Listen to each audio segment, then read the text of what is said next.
Depois de muito tempo, estamos aqui de volta na Igreja Batista da Redenção Aliançada, aqui na cidade de Americana. Eu, Nelson, e meu pastor aqui, Eliseu Fúvio, né, pastor? Nosso programa novo, né? A ideia nova, né? Ideia nova, programa novo, defesa da fé. Em defesa da fé. Em defesa da fé, porque é necessário, né, pastor? É necessário. Hoje em dia, eu estava até conversando com o senhor, grande parte dos cristãos, eles dedicam na correria aí do dia a dia, às vezes um dia só da semana, quando vem um dia só na semana, para vir cultuar, para vir se alimentar da palavra, mas todo mundo tá todo dia na internet, no celular, né? Qualquer segundo que você para ali, encostou em algum lugar, você já abre seu celular, corre o dedinho ali, e você é bombardeado com uma porrada de informação que sai de um monte de lugar, com um monte de interpretação e que deixa os crentes meio malucos, né? Eu diria que é necessário a gente fazer alguma coisa ou se posicionar. Necessário. E o que a gente está vendo a gente abre a internet, a gente acompanha também, né? Não podemos ser hipócritas. A gente também está vendo tudo isso daí. A gente tá, senão os assuntos não surgiriam. Mas é até bom que a gente veja e se posicione, porque o grande problema que está havendo é que parece que há um silêncio. E as pessoas estão fazendo o que querem e falando o que querem e parece que tudo está certo.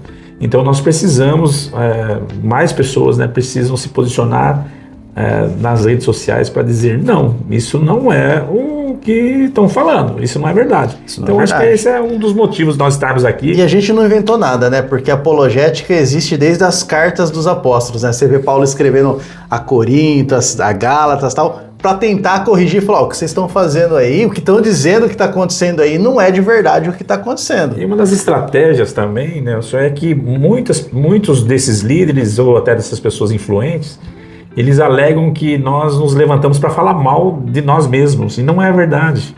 Não é verdade. O próprio Jesus disse que ele não veio trazer paz na terra, não.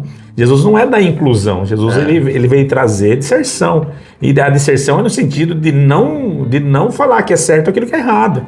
E não passar a mão naquilo que está errado. Jesus ele se posicionou muito. Tanto é que ele foi levado à cruz, né? Tanto é que ele foi até a última instância. E essas semanas aí até aconteceu, a gente não vai comentar sobre isso hoje, mas teve o pastor lá dos Estados Unidos que está brigando com a irmã que veio falar que isso é fofoca, né? Falar da igreja, não é fofoca, né?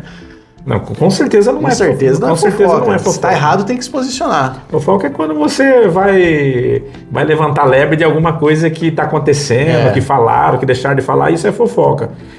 De assuntos corriqueiros, mas nós não estamos falando de assuntos corriqueiros, nós estamos falando de doutrina, de coisas graves que estão acontecendo, de assuntos que são importantes para que as pessoas não sejam enredadas ou enveredadas para esse tipo de situação. E muitas vezes levada até ao inferno.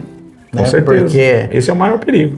Hoje, as pessoas aprendem muito mais da internet do que até com seus pais, com a escola. A internet é uma coisa que ela tá aí com um monte de informação. Eu selecionei, pastor, para a gente comentar nesse nosso primeiro, vídeos que são da semana, coisa que tá fresquinha, que talvez todo mundo esteja vendo em casa aí, né? Coisas, e a gente vai tentar rebater, né, com uma visão realmente cristã, cristocêntrica, sobre o que é e o que não é.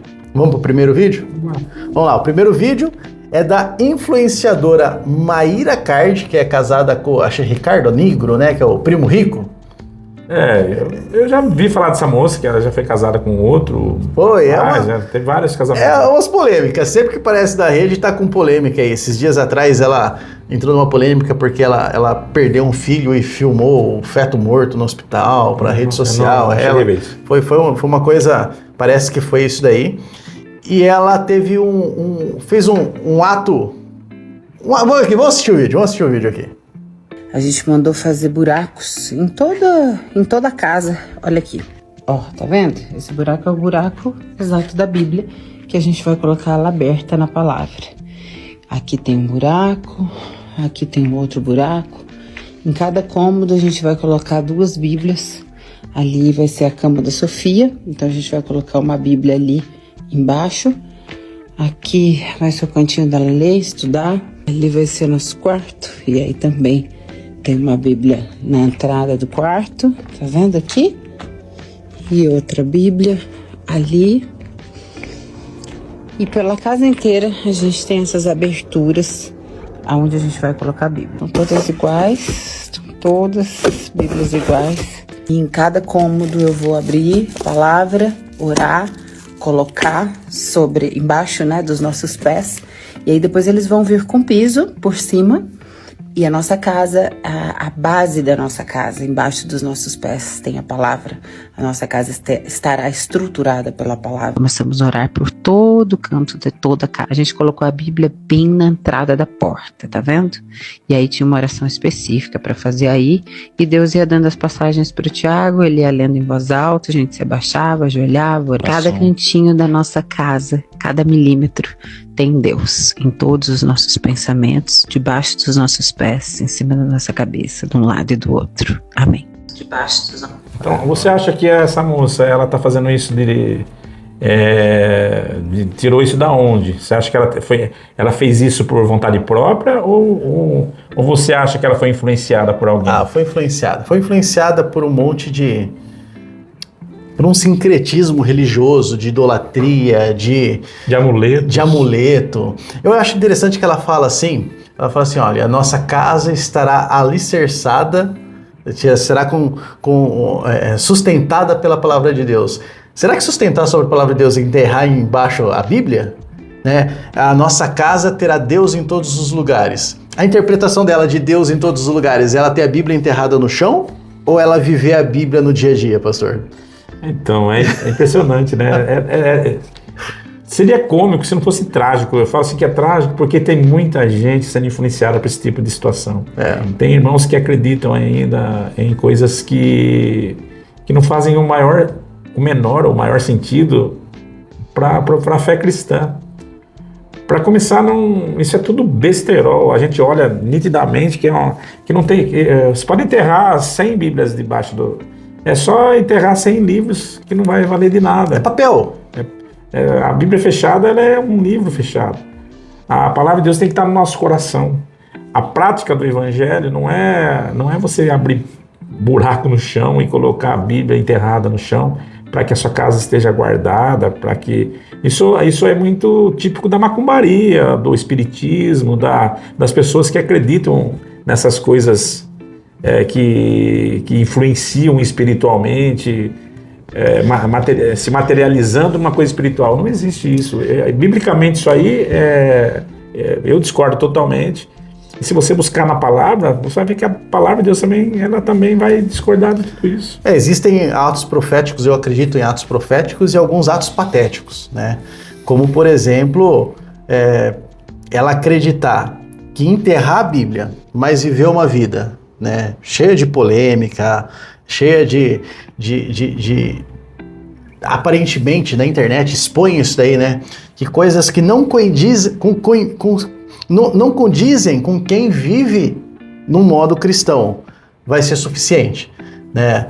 A nossa casa está cheia de Deus, porque está cheia de Bíblia, né? Se fosse assim, então... minha avó, eu lembro que eu ia na casa da minha avó, sempre tinha uma Bíblia aberta assim, ó, uma grandona, com uma página sempre, era marrom, não era nem amarela, era marrom, as outras eram amarelas.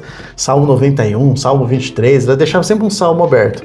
Ninguém nunca lia aquela Bíblia, mas na cabeça dela, aquele livro era um livro mágico de trazer proteção. É a mesma coisa que a minha avó fazia, né? Deixar um livro para abençoar a casa. Se você deixar a Bíblia aberta no Salmo 91, né? Que era onde o pessoal mais usava, é a mesma ideia. É uma ideia de que a Bíblia ela é a sua proteção, a palavra de Deus ela é a sua proteção, a palavra de Deus é a sua proteção se ela estiver dentro do seu coração, senão não passa de um simples livro. Até porque a Bíblia, pastor, da mesma maneira que ela é o livro de fé, um livro que traz vida, é dela que saem todas as heresias também. A Bíblia também é a mãe de todas as heresias. Todo mundo que inventou uma coisa errada, ele pega um versículo para justificar. Então a Bíblia por si só é um livro. O que ela vai fazer grande diferença é quando você lê, quando o Espírito age na sua vida através dessa leitura e quando ela começa a ser aplicada. Só ser enterrada é triste de ver isso daqui, não? O problema é o seguinte, Eu acho que ela e ele, se somar, sei lá, passa de 50 milhões de seguidores os dois. Imagina a quantidade de pessoas que assistem isso daí e pensam, pô, que bacana, vou fazer um buraco aqui no chão da minha casa e enterrar uma Bíblia também. Então, é impressionante. Eu fico vendo esse tipo de aberração, eu chamo de aberração gospel, né? Porque, é que nem você disse, o número de pessoas que acompanham isso não são centenas, são milhares de pessoas. São milhares de pessoas. Chega a ser milhões de pessoas. Então, eu fico vendo que isso pode influenciar muito a cabeça dos nossos jovens, das pessoas que estão entrando na igreja. Isso tudo reflete a uma coisa: falta de conhecimento total de quem é Deus, da palavra de Deus. Pessoas que simplesmente chegam na igreja, ouvem alguma coisa e acatam aquilo como verdade. Jesus disse muito bem: vocês erram por não conhecer a Escritura. Vocês erram por não conhecer a Escritura. As Escrituras nem o poder de Deus. Então eu fico vendo que a maioria dos erros dos cristãos de hoje, infelizmente, são porque, primeiro, não são ensinados da maneira correta, são guiados por lobos enganadores, por aqueles que estão pensando só na questão financeira do negócio, e acaba pegando essas pessoas que acabam tendo uma condição financeira para sustentar até uma igreja, e aí vai permitindo. Eu falo assim que esse é o tipo de evangelho permissivo, que você pode fazer o que você quiser, você pode praticar o que você quiser, basta você enterrar a Bíblia na sua casa e está tudo certo. Como se Deus fosse realmente o gênio da lâmpada, né? Que a hora que você abrir lá, ele vai sair e vai resolver. Se você cavar o buraquinho ali, você vai achar. Ai, meu Deus do céu, mano. Mas tem um outro caso. Por favor, só para encerrar esse assunto, né? Se você perguntar para nós, né? Isso é certo, isso é errado, nós precisamos deixar claro. Claro, isso é totalmente errado. Isso não existe no Evangelho de Cristo, isso não existe. Você não vai pegar nos ensinamentos de Jesus algum tipo de prática nesse sentido, ensinando isso. Isso é um evangelho, entre aspas, moderno, que está vindo com a modernidade de líderes que não tem nenhum compromisso com a palavra. O único compromisso dele é com aquilo que ele está buscando nos interesses dele, usando o evangelho de Cristo. Isso... Idolatria. Quem está fazendo isso está vivendo uma verdadeira idolatria. Idolatria. A gente poderia até chamar de bibliolatria, né? É. A Bíblia como a Bíblia em si, objeto, livro, como algo que vai fazer grande diferença. É a mesma coisa que lembra que a arca foi roubada? A arca de Deus? Ela foi roubada porque aquelas pessoas que roubaram a arca, eles acreditavam que o poder estava na arca. Né? Tanto é que eles levaram eles tiveram que devolver essa arca, porque a arca virou maldição na mão deles. Sim. Né? Eu costumo dizer que a presença de Deus na mão de quem não conhece a Deus, ela vira maldição.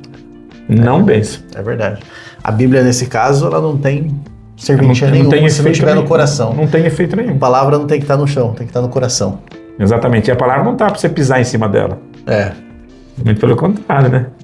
É isso aí, pastor. Bom, o próximo caso é o caso, que eu vou colocar o vídeo aqui, de uma treta feia que está acontecendo numa Assembleia de Deus lá em São Paulo. Eu vi isso aí. Você viu isso aí? Eu vi, tenho acompanhado. Que rolo, né? A gente tem até um amigo em comum aí que era dessa igreja aí, né? Vou soltar o vídeo aqui para vocês acompanharem e depois o pastor Eliseu volta aqui comentando.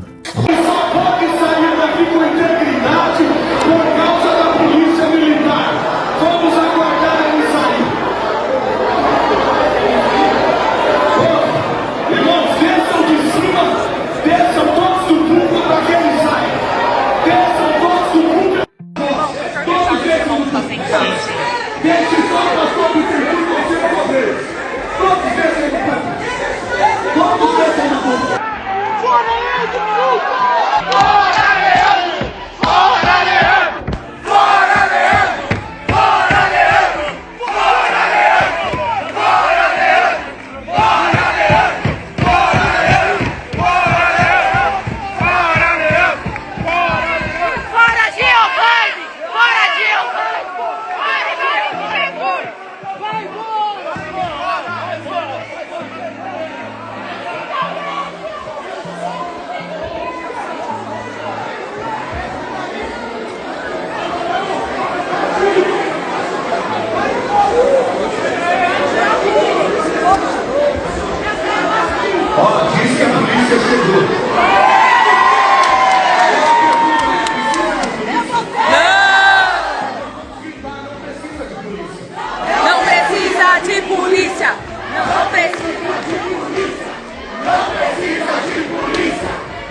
Essa história eu sei, eu posso contextualizar um O pouquinho. que aconteceu aí, pastor? Essa igreja é uma grande igreja de uma Assembleia de Deus Parecendo uma rinha? em Santo André. O que acontece? A história, o pastor dessa igreja, o pastor que era o pastor presidente dessa igreja, ele faleceu. Só que antes dele falecer, ele cometeu, na visão de alguns, um erro. O que ele fez? Ele mudou o estatuto da igreja, colocando uma igreja, como muitos estão fazendo, esse é o grande problema também, fazendo que o estatuto virasse quase uma dinastia, que só poderiam assumir a presidência da igreja pessoas da própria família. No caso, não foi nem um filho dele, parece que um genro dele que assumiu a igreja. Só que a comunidade não aceitou isso, porque com certeza tem outros líderes na igreja, então virou essa guerra por causa de uma instituição que está fazendo das coisas de Deus coisas pessoais. Virou dono, né? Hoje nós estamos, no Brasil principalmente, não só no Brasil, isso já vem vindo essa ideia de fora, dos donos da igreja. E é interessante porque, como eu disse, que a intenção nossa não é falar mal dos nossos próprios irmãos, nem mal de igreja nenhuma, mas infelizmente no Brasil há um sistema que envolve a maioria dos ministérios, onde os presidentes, eles se tornam realmente os proprietários da igreja. Tem que fazer conforme eles mandam. E o grande problema disso é o que nós estamos vendo, o que aconteceu com a bola. O que aconteceu com a bola? Foi exatamente isso. Até agora tem briga por causa de poder, por causa porque tudo isso gera recurso, gera dinheiro. A Deus e Amor aconteceu isso daí, né, também, né? Quando o Davi... A própria Deus e Amor. Problema com os Quer dizer, eu acho que isso está escancarando algo para mostrar para todo mundo que a igreja não tem dono. Embora os homens estão se fazendo dono de igreja, a igreja não tem dono. Eu até aconselho quem frequenta uma igreja dessa, não deveria frequentar. Eu, por exemplo, não frequentaria uma igreja que não tem dono. Mas espera um pouquinho, pastor. Você é o presidente numa obra, você pode perguntar, né? Presidente de uma obra, você não é dono da igreja? Não, eu não sou dono da igreja. Aqui na igreja, eu costumo dizer que a única coisa que eu sou dono aqui é a minha Bíblia. Se eu sair daqui da igreja, se morrer, não tem herança para filho, não tem para ninguém. A igreja a liderança vai decidir quem vai ficar à frente, mas se eu tiver que sair, eu saio com a minha própria Bíblia. Então, infelizmente, muitas pessoas estão envolvidas nesse sistema e é por isso, Nelson, que nosso evangelho está cada vez mais em ruína. Como que as pessoas veem isso em noticiário de televisão, essa é a minha maior internet? Preocupação. Que escândalo é esse? Que está sendo noticiado um monte de lugar e quando eu vi, eu falei, eu falei assim, isso de ter dono, a gente está vendo num monte de lugar, mas quando isso vaza do jeito que tá sendo exposto, que vergonha que dá de ser evangélico tem hora, né, pastor? A gente fala assim, eu sou evangélico, e daí as pessoas vão imaginar o quê? Mas você é daquilo ali, você tá na igreja que tem dono, que dá briga, porque... Foi caso de polícia, eu vi que foi polícia lá na frente. Mas e se Jesus estivesse aqui? Como que seria, né? Meu Deus do céu! Chicote, ele tava estralando até hoje, né? Ele ia chegar e falar assim, eu quero a minha igreja. Eu falo assim, não, mas a sua igreja o senhor tem que passar por uma eleição, porque tem um dono aqui, Não, o estatuto, o resto que você não pode ser o dono da igreja. Ou que você não pode pôr uma liderança levantada por Deus, irmão. Esse é o grande problema. Você perdeu o princípio da liderança levantada Aí você por pega Deus, algumas igrejas que o pai, ele prepara o filho para assumir. Ou alguém, uma filha, ou alguém da própria família. E você vê nitidamente que às vezes no chamado não está com esse filho. É onde vem e destrói a igreja. E isso não é problema, né? Às vezes o filho não tem chamado. Ele é chamado para ser um bom médico, um bom dentista, um bom alguma coisa, mas não. Mas o que está por trás? O que está por trás disso, Nelson? Poder, dinheiro. Não é só o poder. É a grana. É a grana. Tem igreja que movimenta milhões por ano. Esse é o grande problema. Então você imagina entregar isso na mão de uma outra pessoa, sendo que você está na mão da sua família. Infelizmente nós estamos vivendo um tempo... Quando não política também, né, pastor? Porque uma coisa já leva a outra, né? Uma coisa leva a outra. O dinheiro leva ao poder, o poder leva à política, enfim, o negócio vai ficando grande. Aí esses grandes homens, entre aspas, influenciadores de cabeça do povo, eles levam, aí o povo vira um verdadeiro gado na mão desses pessoal. Vira gado, porque a pessoa não sabe nem o que está fazendo nessa igreja, aí entra na briga, entra na guerra, você vê que vexame, que situação feia. Irmãos ali que não estão discutindo, não estão glorificando a Deus, estão brigando por causa de coisas. Cara, vamos falar aqui, vamos abrir aqui. Não está na mesma pauta, mas o vídeo não está aí. Mas se você abrir a internet, você vai pegar escândalos do Evangelho Quadrangular, do pastor expulsando gente da reunião, mandando embora. Porque aqui, é dono, né? Aqui quem manda sou eu, você fica quieto. E aí a gente perde, pastor. Reuniões gravadas. Antigamente era feito ainda em bastidor, ninguém sabia, né? Agora tá escancarado na internet, meu irmão. E aí a gente pensa assim, quando Jesus fala que nós somos o corpo.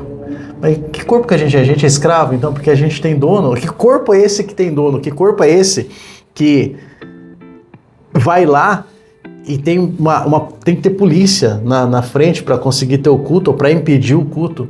Que corpo que flui de uma maneira cristã que é esse daí, que você precisa ter justiça, precisa ter briga para que isso funcione?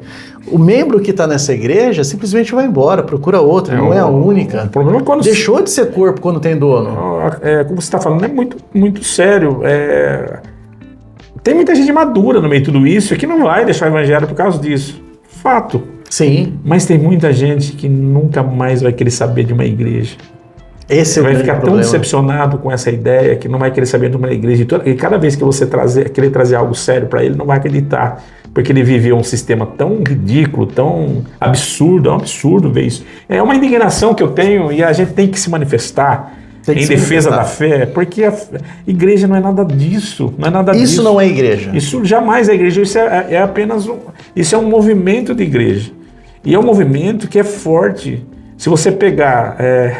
a gente, aqui é Davi falando contra Golias, cara, porque é muito gigante esse sistema.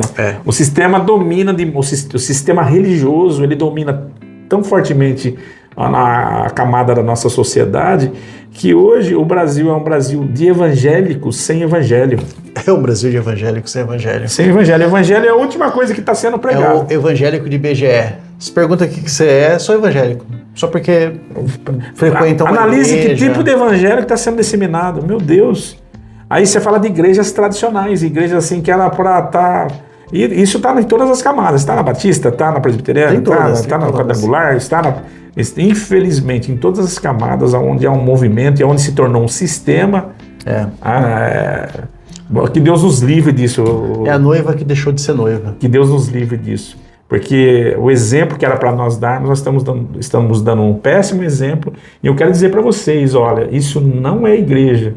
Mas é a igreja tal, é a igreja tradicional, é uma igreja que tem centenas de anos. Mas, infelizmente, em algum momento, ela deixou de ser igreja para ser apenas uma junção de pessoas que vivem um evangelho sem o evangelho. Sem o evangelho sem Cristo, né? Infelizmente. E aí eu fico imaginando, pastor, quando a gente encontra uma pessoa precisando ouvir de Jesus e a gente fala para ela assim, olha, Jesus vai restaurar a sua vida, vai restaurar às vezes sua família, pega uma pessoa com uma família destruída por briga, vai restaurar os seus sentimentos, seu relacionamento, ele tem poder para isso.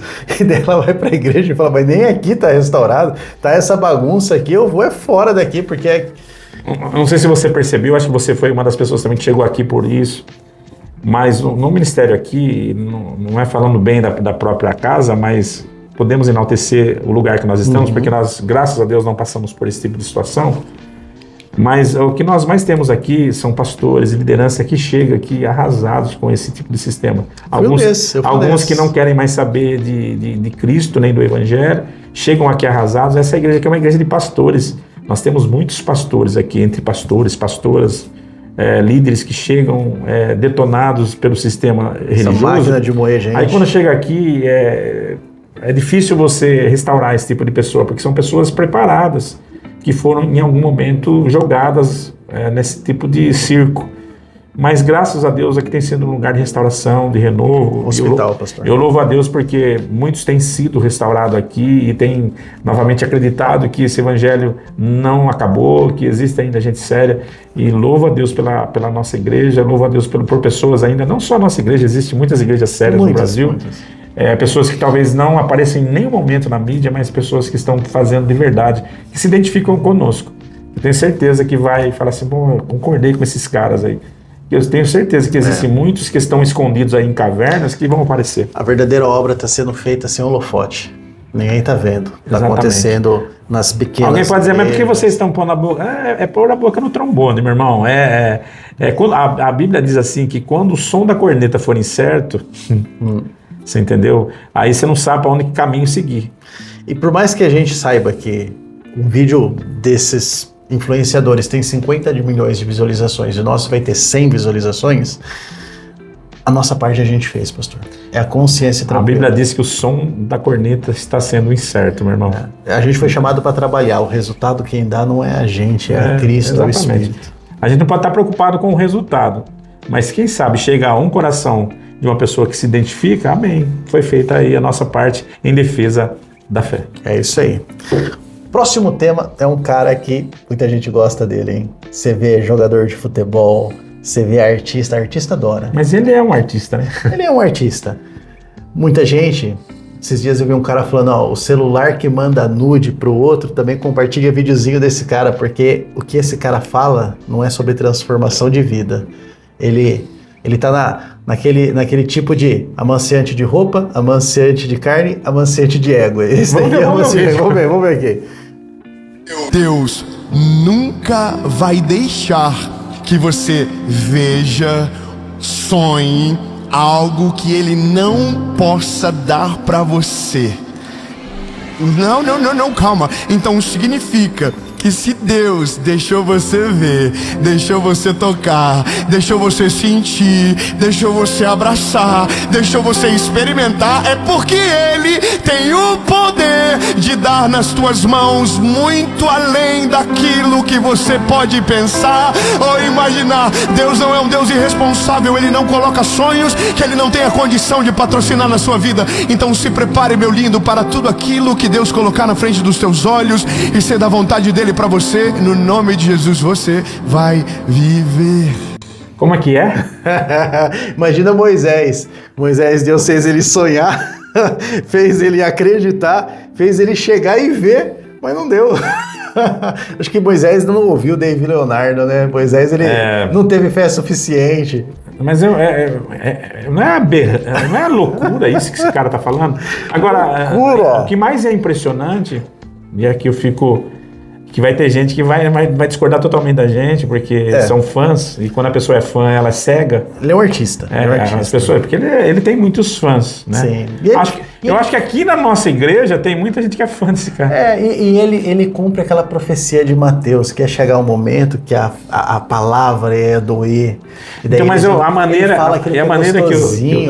que ele fala muito... ele fala um doce, meu lindo, Oi, meus lindos. Microfone caro. É um ursinho carinhoso. Eu acho que eu vi um vídeo dele também, ele se gabando de já estar na segunda casa em Miami, ele está ganhando nos Estados Unidos. Não, isso não tem nada a ver. Ele está trabalhando, mas ele trabalha com a fé. Ele trabalha com a fé. Ele enche auditório de pessoas que querem ouvir isso daqui. Ele estava em Limeira aqui. Ele estava em Limeira semana passada. Então, o que mais é em defesa da fé, meu irmão, não é o que você vê, o que você sonha, o que você quer, que Deus vai passar a mão na sua cabeça e vai te dar. Olha o que diz a palavra diz assim, olha, se a minha palavra estiver em você, olha só, se você estiver em mim, as minhas palavras estiverem em você, aí sim você pode pedir tudo o que você quiser, você será feito. Existe condição, meu irmão, para isso. Não é uma questão de você simplesmente querer, olhar e sonhar e idealizar e Deus vai te dar, como ele está falando aqui. Isso é mentira. Isso é um engodo do inferno. Quem disse? Nem tudo aquilo que a pessoa pode pedir, e tem coisa que ele não vai receber. Quem disse assim, eu posso te dar tudo, se prostrado me adorares, foi Satanás, né? Quer dizer, o evangelho está sendo modificado, né? É outra pessoa que dá. Imagina agora... O que é a palavra de Deus está em mim, e eu estar nele e a palavra dele está em mim? Cara, é muito sério isso. Se eu não estiver vivendo de acordo com aquilo que a palavra de Deus diz, meu irmão, eu estou vivendo em desacordo com aquilo que Deus quer. Desacordo. E é assim, o grande perigo desse rapaz, tem 30 e poucos anos, é um jovem ainda, é que ele está carregando muita gente para o inferno. Com esse evangelho que ele prega, ele acaba se tornando boca de Satanás. Por quê? É o evangelho daquela pessoa que fala assim, olha, esse cristianismo eu gosto. É claro. Você precisa se converter. Mas já que eu preciso encontrar Jesus, eu quero esse cristianismo. Que é o cristianismo que vai me dar tudo o que eu quero. Não preciso mudar quem eu sou, porque você não vê ele pregando sobre mudança, sobre renúncia. Tudo que você quiser, Deus vai te dar. Em outras pregações dele, você é o centro do universo, o centro de Deus. Deus existe por sua causa, né? E a pessoa, ela vai sendo anestesiada, pastor. E aí, ela não é nunca confrontada, ela é sempre perfeita. Por que jogador de futebol adora esse cara? Compartilha, você vê, um jogador de futebol famoso, artista, tudo compartilhando ele. Porque não precisa mudar nada, cara. É interessante porque tem uma galera de pessoas que não têm a vida nem um pouco transformada, pessoas que levam uma vida totalmente na promiscuidade, no adultério, na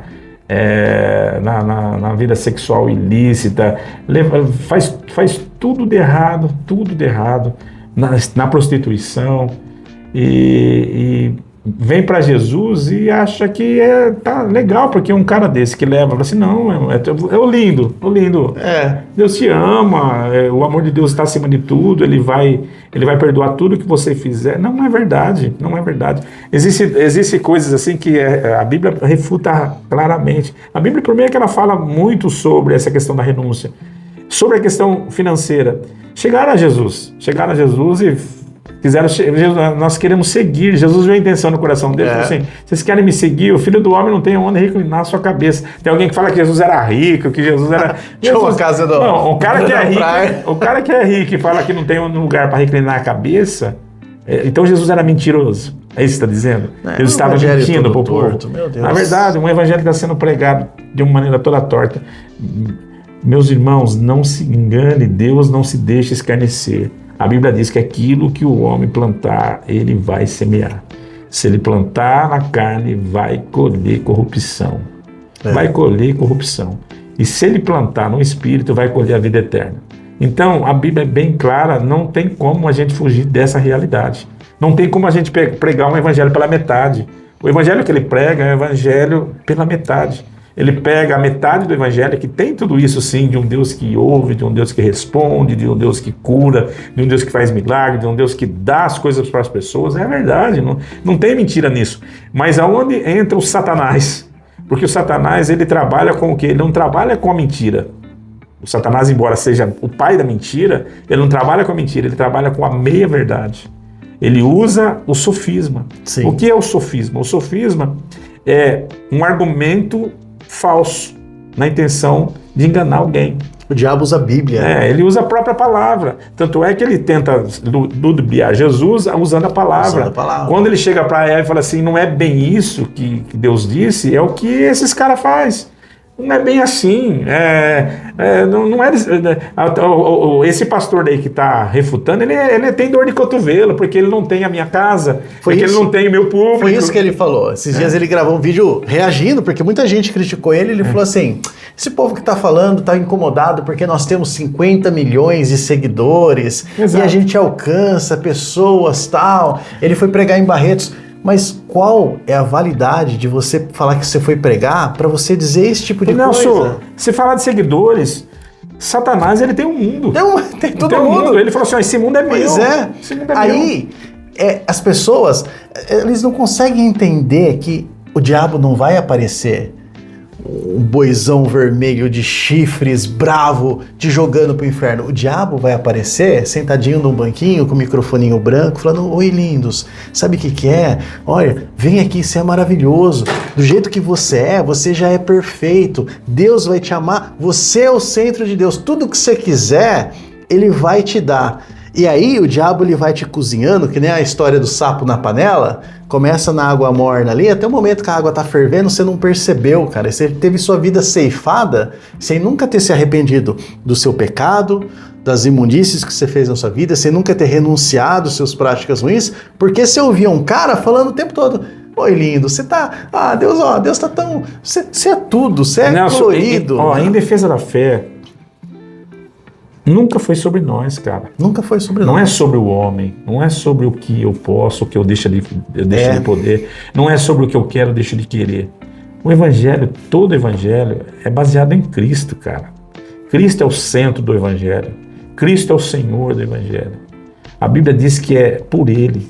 E para Ele são todas as coisas. Se você pegar o Evangelho de Cristo, Ele é o único digno de tudo. Ele é o Senhor. Ele é o Senhor. Então o Evangelho que se é pregado hoje, onde coloca o homem como centro, humanizando o Evangelho para a pessoa, é um Evangelho falso, não é o Evangelho de Cristo. O Evangelho de Cristo nunca vai colocar o homem como centro. O homem ele tem que ser reduzido a nada. A nada. A nada, porque o homem, a sua justiça, ela é vergonhosa. O homem, ele não é capaz de ser justificado por si próprio. O homem só é justificado pela graça. E quem deu essa graça foi Cristo. Por quê? Porque ele pagou o preço. Ele pagou o preço. Então, a gente tem que tirar esse foco do ser humano. Por que essas igrejas estão lotadas? Por que esses homens enriquecem? Eles vão pagar caro por isso que eles estão fazendo. Porque eles estão pegando uma glória que não é dele e nem é das pessoas e tirando de Cristo e colocando nas pessoas. Vendendo uma falsa ideia. Essa falsa ideia de colocar o homem como o centro de todas as coisas. Um falso evangelho, uma falsa cruz. Como minis deuses, né, que estão aí vivendo o que tem que ser, que tem que falar e tem que acontecer. Meu irmão, isso é falso. Eu não tenho medo de ser criticado pelas pessoas, porque não tenho medo de perder popularidade, porque eu nem sou popular. Mas eu preciso, como pastor, me levantar contra essas ideias falsas. Ele é mais perigoso, na minha opinião. Muitas vezes a gente fica na questão da defesa da fé, poxa, mas tem uns testemunhos de Jeová, tem os adventistas com Ellen White e tal. Mas esse cara se torna mais perigoso, porque no celular de muitos irmãos da nossa igreja, eles estão compartilhando esse evangelho sem Cristo, com ele no centro, sem perceber. É a sutileza de Satanás, de entrar de mansinho e sem perceber ele vai te anestesiando, você não vai perceber. Porque a Bíblia diz, nem todos aqueles que dizem Senhor, Senhor, herdará o reino dos céus. O inimigo ia enganar até aqueles que eram os preparados, né? E isso daqui é sinal dos tempos, pastor. Vai chegar o tempo que, com coceira no ouvido, porque a palavra dói, né? Eles iam se ajuntar, mestres que falavam aquilo que amaciava o seu ego. E aí, a gente percebe tá chegando. Mestre de si mesmo. É fácil você refutar também essas ideias. Não é refutar a pessoa. Ele parece ser uma pessoa bacana. Ele parece ser. É uma pessoa bacana, o jeito dele, uma pessoa educada. Ele já foi avisado por muita gente. Uma pessoa inteligente. Ele é inteligente, mas eu acho que subiu um pouquinho. E aqui, ó. Subiu. Então é que eu falo assim, o grande problema do homem é quando ele acha que é mais importante do que ele é. E infelizmente, não só ele, como outros homens que a gente vê aí que se tornaram poderosos, aí conhecidos, principalmente quando fica muito conhecido, quando tem muitos seguidores, aí aparece na mídia, aí mostra a sua casa, começa a mostrar as suas conquistas. Esse, para mim, é muito perigoso. E é fácil você refutar as ideias da pessoa, porque as ideias de David Leonardo, elas não falam de cruz. Não fala de cruz. A cruz está ausente desse evangelho. O evangelho sem a cruz de Cristo não é um verdadeiro evangelho. É isso aí. Professor, bate-papo pesado, hein? A gente começa de mansinho aqui, mas que é necessário. É necessário. Como a gente disse, esse rapaz, vários outros, né? Como a da Mayra Card, tem um líder ensinando ela a fazer esse tipo de coisa. Né? Isso tá sendo disseminado. E se não tiver quem denuncie, pode ser que a gente seja uma gota no oceano, mas a nossa gota não vai faltar, a nossa gota vai estar lá.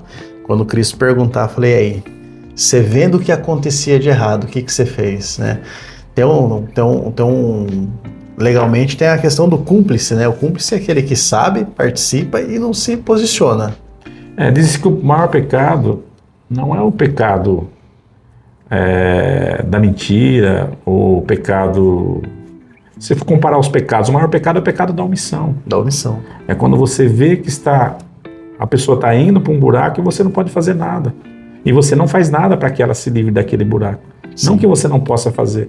Eu acho que o mínimo a gente pode fazer é ser a boca de Deus, ser uma trombeta que ecoe um tom certo, que mostre o caminho certo. Porque as pessoas ficam confusas porque ela não sabe, o som está incerto, não está batendo. Então, infelizmente, tem muitos homens que eu diria que são covardes, eles não têm coragem de chegar diante de uma sociedade e falar, isso está errado, isso está errado. Não importa que vão falar de mim, vão falar de você. Nós estamos aqui sendo só, e também não tem interesse nosso de se aparecer. Nosso interesse não é agradar ninguém com opinião, é agradar a Cristo com a Por isso posicionamento. que o nosso novo formato é em defesa da fé. Mas eu gosto do ursinho carinhoso. Que pena, ele tá errado, tá levando muita gente para o inferno. Mas tem muitos assuntos pra gente entrar aí nas próximas... Tem bastante. Semana que vem a gente vai selecionar uma safra, maravilhosa. Porque toda semana tem, né? Toda semana o que mais tem a gente louca aparecendo. Tem assunto pra todo mundo. Tem um pastor que eu gosto de seguir que disse assim, que depois que inventaram a internet, as pessoas perderam a vergonha de ser burra. Elas são burras ao vivo, são desonestas ao vivo. Eu acho que não é nem questão de burrice, sabia? É questão... A falta do conhecimento, né? A falta do conhecimento. Que não deixa de levá-lo à ignorância. Porque muitos estão vivendo uma vida de ignorância porque não conhecem realmente. Mas a Bíblia diz assim, que Deus não leva em conta o tempo da ignorância. Mas Ele avisa para todos os homens em todos os lugares que se arrependam. Quer dizer, mudem sua forma de pensar. É isso aí, pastor. Muito obrigado pelo bate-papo. Não se esquece, ativa o sininho aí, compartilha esse vídeo com alguém. Esse bate-papo vai acontecer toda semana. Então, semana que vem a gente está de volta. Até mais. É o primeiro de muitos. Primeiro de muitos. Deus abençoe vocês. Até mais, tchau.